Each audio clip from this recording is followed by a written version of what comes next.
The war did not ask my name when it took me. It only asked my age, my hands, and whether I could still stand after the first night of shelling.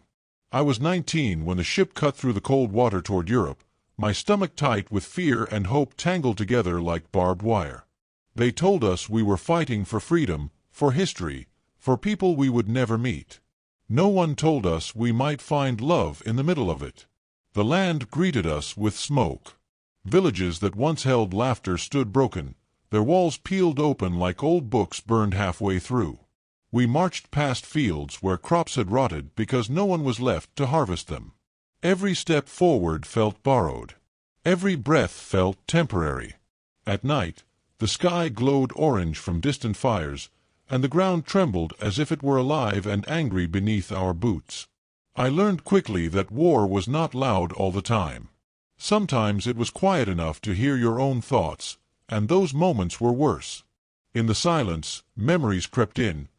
My mother standing at the door the morning I left, my father trying not to show fear, the girl from home whose name I never said out loud because it hurt too much to remember. I carried all of them with me, folded inside my chest like letters I never mailed. Our unit was assigned to patrol near a small town that barely appeared on any map. It had changed hands too many times to matter strategically, or maybe it mattered too much. The buildings leaned like tired men. Windows were boarded, doors hung loose, and the church bell lay cracked in the square, silent and useless. The locals who remained moved like shadows, eyes low, hands empty. One afternoon, while the others searched houses for signs of enemy movement, I was sent to check a narrow alley behind what used to be a bakery. The smell of burned flour still clung to the stones. I remember thinking how strange it was that scent could survive when people could not. I stepped carefully, rifle tight against my shoulder, expecting danger in every doorway. Instead, I saw her. She stood at the far end of the alley, holding a basket that was far too light to be full.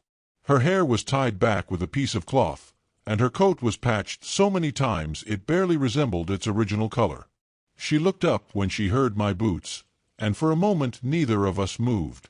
In her eyes, I did not see hatred or fear the way I had expected. I saw exhaustion, the kind that comes from surviving too long. We stared at each other as enemies by uniform, strangers by fate. My training screamed at me to shout, to command, to control the situation. My heart did something else entirely. I lowered my rifle without thinking. She noticed. Her shoulders loosened just slightly, as if she had been holding her breath for weeks. She spoke first, in a voice barely louder than the wind. I did not understand the words, but I understood the tone. It was not a plea. It was a question. I answered in my own language, useless words filling the space between us. We both smiled, awkward and uncertain, like children meeting at the edge of a playground divided by an invisible line. That was how it began. Not with passion, not with promises, but with two tired people realizing the other was human. Her name, I later learned, was Elise. She had lived in that town her entire life. The bakery had belonged to her parents. When the bombs fell, they did not run. There had been no time. She survived by hiding in the cellar, by learning when to be silent, by learning which soldiers to avoid and which ones looked away. I returned to that alley the next day, telling myself it was for patrol, for duty. She was there again, as if the war itself had arranged our meeting. We spoke with gestures, with broken words, with long pauses that said more than language ever could. I shared a piece of bread from my ration. She broke it carefully, giving me the larger half without a second thought. I protested. She shook her head, smiling like it was nothing. That was the moment I knew she was braver than I would ever be. Days passed. The fighting moved farther from the town, then crept back again. In between, Elise and I met whenever we could, always careful, always aware that discovery could mean death for both of us. She showed me the ruins of the bakery, the oven cracked down the middle, the shelves empty. She told me stories of mornings filled with warmth and laughter, of bread passed across counters to neighbors who were now gone. I told her about home, about fields that stretched farther than the eye could see, about winters that were cold but honest, about a future I no longer knew how to imagine. She listened like those images mattered, like my life beyond the uniform was real. At night, when the shelling resumed, I lay awake thinking of her. The war still terrified me, but something inside had shifted. I was no longer just surviving for orders or medals or history books. I was surviving because somewhere in a broken town, a woman waited for the sound of my footsteps. The danger grew closer. Rumors spread through the ranks, an offensive coming, reinforcements on the move, no one certain of anything except that blood would follow. I warned Elise with what little language we shared. She nodded, her face calm in a way that frightened me. She had lived with danger so long it had become familiar. On our last meeting before everything changed, she pressed something into my hand. A small piece of paper, folded many times. Inside was her name, written carefully, and beneath it a simple drawing of the bakery as it once was. I tried to give it back, afraid to carry anything that mattered so much. She closed my fingers around it and looked at me with a seriousness that cut deeper than any wound. The sky that evening was red with fire. Orders came fast. We were moving out at dawn. As I walked away from the alley for the last time, I did not know if I would ever see Elise again. I only knew that in a war built on destruction, something fragile and beautiful had taken root inside me. And wars are not kind to fragile things. War has a way of pretending that tomorrow is guaranteed, even as it takes everything from today. At dawn, we moved out of the town under a sky that looked too calm for what was coming. The streets Elise and I had walked through only hours earlier now echoed with boots and shouted commands. I did not look back. I was afraid that if I did, I would break ranks, break orders, break myself. The road carried us through countryside torn open by trenches and shell craters filled with dirty rainwater. The smell of wet earth mixed with smoke followed us like a curse. As we marched, I kept touching the folded paper in my pocket, checking if it was still there, as if it might disappear the moment I stopped believing in it. Elise's name felt heavier than any weapon I carried. The fighting began before noon. It always did. One moment we were advancing through a tree line, the next the world exploded into noise. The ground jumped beneath my feet. Dirt filled my mouth. Men shouted names that were swallowed by gunfire. Training took over, turning fear into movement, thought into instinct. I fired when I was told to fire. I ran when I was told to run. Somewhere in between, I realized that I was no longer fighting for flags or speeches. I was fighting to stay alive long enough to remember her face. Hours blurred together. Time lost its shape. When night finally fell, the silence felt unnatural, like the pause after a scream. We dug in where we stood, exhausted beyond words. I lay in the mud, helmet tilted over my eyes, listening to distant artillery roll like thunder. Sleep came in fragments, broken by images of the alley, the bakery, Elise's quiet smile. The next days were worse. Casualties mounted. Friends I had joked with on the ship were gone, their absence louder than any explosion. Each loss carved something out of me, leaving a hollow space where fear settled in permanently. Still, between movements and orders, my thoughts drifted back to the town. Was Elise safe? Had the fighting reached her streets again? Had someone discovered us? Weeks passed without news. We moved constantly, pushed forward and pulled back, names of places blurring together until none of them felt real. Letters from home arrived late or not at all. I wrote anyway, filling pages with words I could not say out loud. I never sent the letters meant for Elise. I did not know where to send them, and part of me feared that putting her name on paper would make her a target. One evening, after a long march, we were ordered to rest near the ruins of another village. As I searched for a place to sit, I heard a familiar sound, soft, careful footsteps behind me. I turned too fast, heart racing, half expecting disappointment. Instead, there she was. For a moment, the war disappeared. Elise stood a few steps away, thinner than before, her coat hanging looser on her shoulders. Dirt smudged her face, and her eyes were darker, more tired. But it was her. Real and breathing and impossibly close. I did not know how she had crossed front lines or avoided patrols. I only knew that seeing her felt like being pulled back from the edge of something final. She rushed forward before I could speak, pressing her forehead against my chest like she needed to feel proof that I was alive. I held her without thinking, aware of eyes around us, of rules and consequences, yet unable to let go. For a few stolen seconds, we were not soldier and civilian, enemy and ally. We were just two people who had refused to disappear. She told me, in rushed fragments, how the town had been shelled again. How she had fled with others into the countryside. How she had heard rumors of troop movements and followed them, hoping, not knowing if hope was foolish or brave. Every word felt like a miracle. Every breath she took felt borrowed. I wanted to promise her safety. I wanted to say the war would end soon, that we would find a way through it together. But lies have no place when death is always listening. Instead, I told her the truth. That being near me was dangerous. That discovery would mean punishment, maybe worse. She listened, then shook her head slowly, as if she had already decided something I could not change. "I am already living in danger," she said softly, her accent wrapping around the words. "At least this danger has meaning." We found shelter in the remains of a farmhouse that night, hidden from the road by broken fences and fallen trees.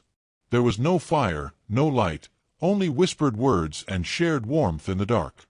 She slept curled against me, her breathing shallow but steady. I stayed awake, counting each rise and fall of her chest, memorizing the feeling of her weight beside me. Morning brought reality back with brutal speed. Orders came. We were moving again, deeper into contested territory. Elise stood with me at the edge of the trees, her hands clenched, her face calm in a way that broke my heart. We did not kiss. We did not make promises. We both knew how fragile those were. Before she turned away, she pressed another piece of paper into my hand. This one held only a single sentence, written carefully, as if each letter mattered. "Find me when the war forgets us." I watched her disappear into the forest, swallowed by shadows. Then the whistle blew, and the world demanded my attention again. The battles grew larger. Entire towns vanished under fire. We pushed forward at a cost I could no longer count. At night, I read her sentence over and over until the words blurred. It became my anchor, my quiet rebellion against everything the war tried to turn me into. But war is patient. It waits for moments of weakness. And it never forgets. The day everything fell apart came without warning. We were ambushed near a river crossing, gunfire erupting from both banks. Chaos swallowed us whole. I ran, slipped, fell, felt a sharp pain tear through my leg. The world spun. I tried to stand and failed. As medics dragged me to cover, my last clear thought was not of pain or fear. It was of Elise, somewhere out there, believing I would survive. I did not know then that survival would be its own kind of punishment. Pain has a strange way of pulling you back into the world. It does not arrive all at once. It creeps in slowly, like cold seeping through wet clothes, until it is everywhere and there is nowhere left to hide. When I opened my eyes, the sky above me was not filled with smoke or fire. It was pale and still, broken only by the canvas roof of a field hospital flapping softly in the wind. The sounds came next. Groans. Whispered prayers. The clatter of metal instruments. The sharp, clean voice of a nurse giving orders as if control itself could keep death away. I tried to move and failed. A burning sensation tore through my leg, dragging a shout from my throat before I could stop it. Hands pressed me down gently but firmly. Someone told me to breathe. Someone else told me I was lucky. Lucky. The word felt wrong. They told me the bullet had shattered bone but missed the artery. They told me I would walk again, Eventually. They did not tell me how long I would stay here, or where my unit had gone, or what would happen next. War does not like giving answers. It prefers to let uncertainty do the damage. Days blurred into one another under the white glare of the hospital tent. Pain came and went in waves, dulled by medicine that left my thoughts slow and heavy. I watched men arrive screaming and leave silent, covered by sheets that did not quite hide the shape of loss. I learned not to ask questions when a bed emptied suddenly. Silence was safer. I thought of Elise constantly. I imagined her moving through forests and villages, always careful, always listening. I wondered if she knew I was alive. I wondered if she was. The sentence she had written lived in my pocket, edges worn soft by my fingers. Find me when the war forgets us. I repeated it like a promise, like a spell. One afternoon, a nurse noticed me staring at the paper again. She was older than most, her hair already threaded with gray, her eyes sharp but kind. She did not ask questions. She only smiled gently and said that words have a way of keeping people alive when bodies want to give up. I held on to that thought when the nights grew long. Weeks passed. My strength returned slowly, painfully. When I could finally stand with help, the world felt tilted, unfamiliar. I was transferred from the field hospital to a larger medical center farther from the front. The train ride was quiet, filled with wounded men staring out at landscapes that looked almost peaceful from a distance. Green fields passed by, untouched, as if the war had politely stepped around them. From the hospital, I wrote letters I never sent. To my parents. To the girl from home whose memory had faded into something soft and distant. To Elise. Her letters were the hardest. I wrote about the sound of her footsteps, about the way she broke bread, about the warmth of her forehead against my chest. I folded the pages carefully and hid them beneath my mattress, afraid that sending them would somehow make her vanish.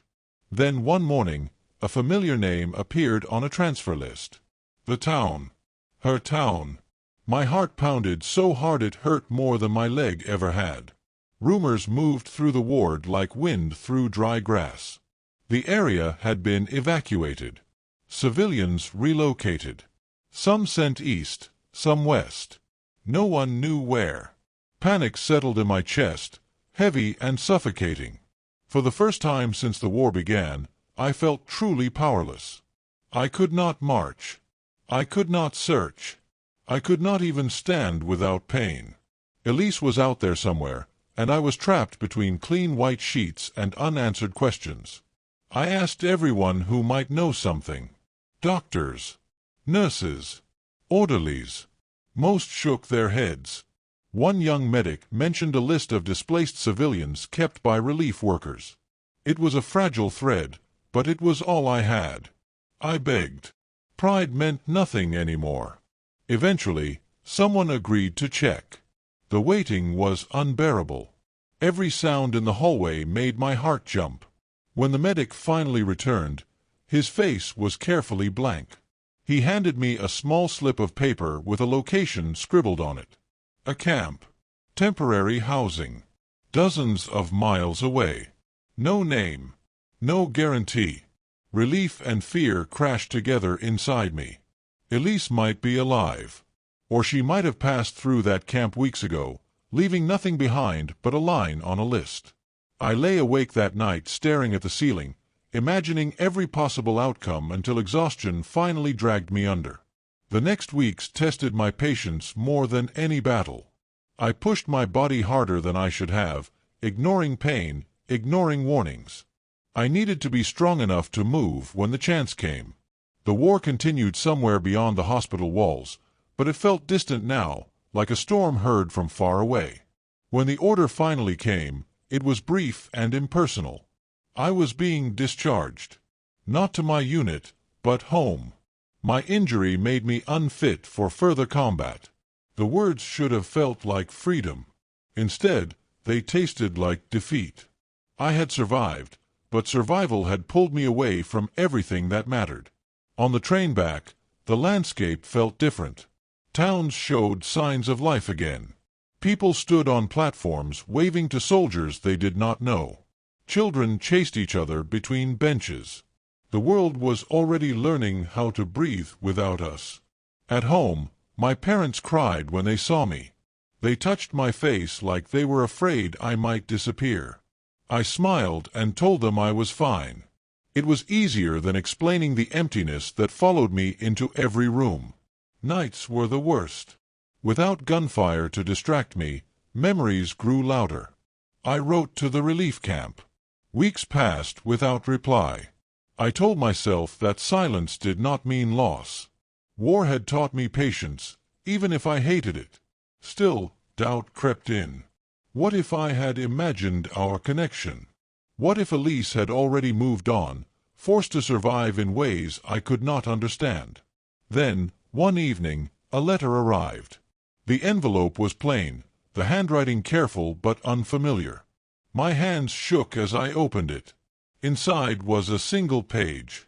The words were simple, imperfect, clearly written by someone translating thought into a foreign language with great care. I am alive. I am waiting. I do not know for how long. There was no signature. There did not need to be one. Hope rushed back into me so suddenly it almost hurt. I read the letter again and again, memorizing the shape of each letter, the space between lines. Elise was alive. She was waiting. And for the first time since the war had taken me, the future felt like something I could reach for. But war has one last cruelty.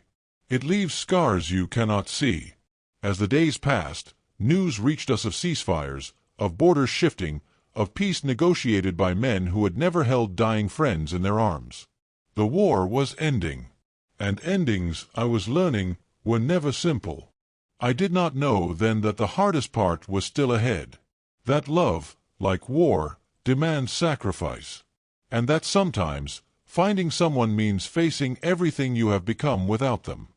Peace arrived quietly. There were no trumpets, no great celebrations the way stories like to pretend. It came in fragments, short announcements on the radio, soldiers returning in small groups, factories changing what they produced. The world did not suddenly become whole again. It only stopped bleeding quite so loudly. I carried Elisa's letter everywhere. It became my compass. While others spoke about rebuilding homes and finding work, my thoughts stayed fixed on one place, a camp filled with people who had lost everything except the will to wait. Each day that passed felt like a test of faith. I had survived the war, but now I had to survive the waiting. Travel after the war was slow and uncertain. Trains were crowded with displaced families, former soldiers, and people chasing rumors of loved ones. I boarded one with a small bag, my limp still noticeable but manageable. Every mile carried me farther from the person I had been before the war and closer to the man I was becoming. The camp sat on the edge of a forest, rows of temporary shelters stretching farther than I could see. Laundry hung from lines like faded flags of surrender. Children ran barefoot through the dirt, laughing in a way that felt almost rebellious after so much silence. I stood at the entrance for a long moment, afraid to step inside. Fear, I had learned, does not leave when the fighting ends. It only changes its shape. I asked questions, showing the letter to anyone who might recognize the handwriting. Most shook their heads gently. Some offered sympathy without answers. Hours passed. Hope thinned with each passing minute, stretched almost to breaking. Then I heard my name. It was spoken softly, uncertainly, as if the speaker was afraid the sound might disappear before it reached me. I turned, heart pounding, and there she was. Elise stood a few steps away, thinner than I remembered, her hair shorter now, her face marked by time and worry. For a second, neither of us moved. The world narrowed to the space between us, heavy with everything we had not said. She took one step forward. Then another. I met her halfway, my limp forgotten, my breath caught somewhere between relief and disbelief. When she reached me, she pressed her forehead against my chest just as she had before, and this time I let myself cry. We did not speak at first. There were too many words, Too many years folded into that moment. Her hands trembled against my jacket.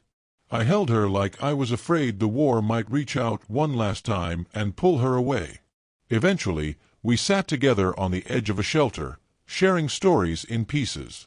She told me about the camp, about days spent waiting for lists to be posted, about nights filled with unfamiliar voices and familiar fears. She told me she had searched for my name among the dead more times than she could count. Each time it was not there, she told herself to wait one more day. I told her about the hospital, about learning to walk again, about the letters I never sent. I showed her the pages I had kept hidden. She traced the words with her finger, tears slipping free without apology. We laughed once, quietly, at how foolish it all seemed now. Love written on scraps of paper, carried across a continent torn apart. The future did not present itself easily. Borders had shifted. Papers were required. Permission was needed for everything. Staying together would mean choices neither of us had ever planned to make. Leaving her behind was unthinkable. Taking her with me meant asking her to abandon what little familiarity she had left. Elise surprised me. She always had. "I have already lost my home," she said gently. "But I have not lost my life. Or my heart." We married quietly months later. There was no church bell, no grand dress, no long guest list. Only borrowed clothes, tired smiles, and hands that refused to let go. The war had taken enough from us. It would not take this. Life after war was not simple. Nights still brought memories neither of us could escape. Loud noises sent my heart racing. Silence sometimes frightened her more than explosions ever had. We learned each other slowly, patiently, building routines from fragments. Years passed.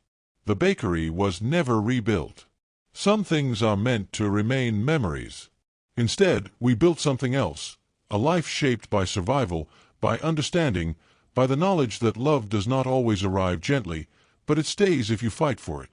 Sometimes, when the evenings were quiet, Elise would take out the old drawing she had made of the bakery. I would unfold the paper with her name written on it, edges worn nearly smooth. We would sit together without speaking, listening to a world that had finally learned how to rest. The war tried to turn us into enemies. History tried to place us on opposite sides of a line drawn by people who would never know our names. But love, fragile and stubborn, refused to obey. And in the end, that was the only victory that mattered.